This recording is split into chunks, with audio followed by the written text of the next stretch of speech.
Monsieur le Président, j'établis d'abord que ce n'est pas moi qui vais chercher les gens pour les induire en erreur. Ce n'est pas moi. La Bible est très claire à ce sujet.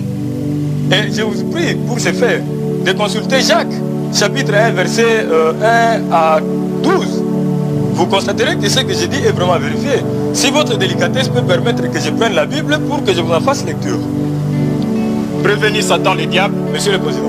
Le juge assesseur fera la lecture à votre intention. Merci, Monsieur le Président. Épître de Jacques, chapitre 1, verset 14 à 15. Je cite.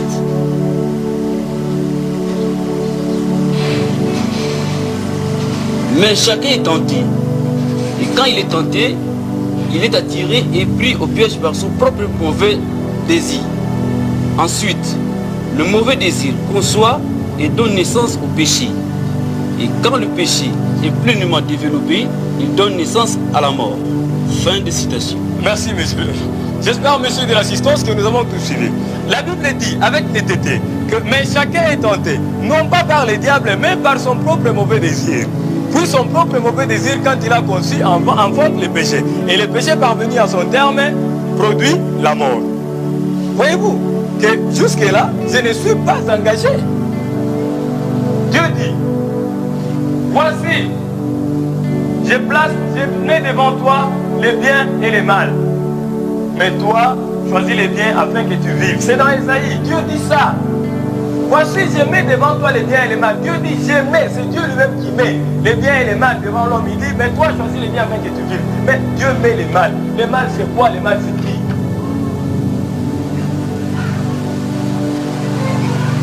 Monsieur, faites valoir votre libre arbitre. Dieu ne dit pas, réfère-toi au diable pour choisir. Il dit, toi, choisis, c'est un impératif. Mais si toi, tu choisis les mal, ce n'est pas moi qui te les fais choisir. Messieurs les hommes, je me résume.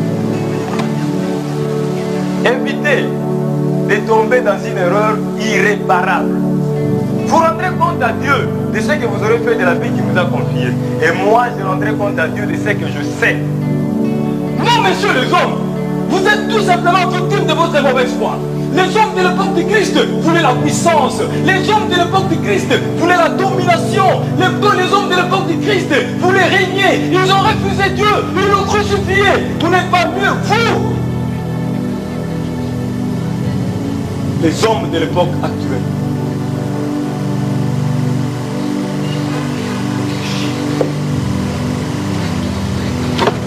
Messieurs les hommes, encore une fois, soyons sérieux.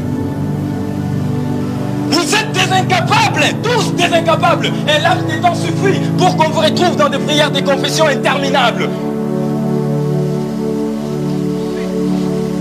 Observez, je vous prie.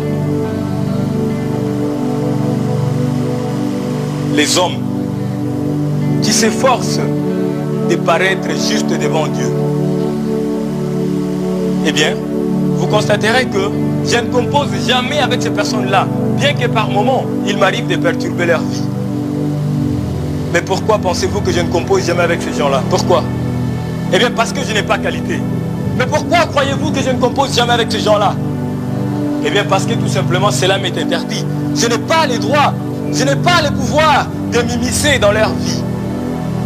Par contre, allez chez des personnes perverses, celles qui pratiquent la magie et des choses similaires. Vous constaterez que ces gens-là ont déjà eu à voir les diables et plusieurs de ces manifestations dans leur vie immédiate. Malheureusement, c'est celles de personnes perverses comme celles-là qui sont majoritaires.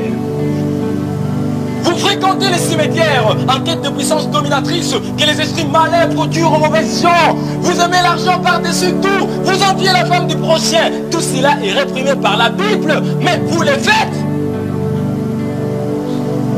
Vous avez votre conscience pour vous arrêter, mais vous refusez. Vous commettez des actes, mais vous ne voulez jamais en supporter les conséquences. Puis soudain, quand cela se retourne contre vous, vous accusez les diables. Ce n'est pas juste. Non, messieurs, vous n'avez pas raison de m'accuser, messieurs les hommes. Je plaide non coupable.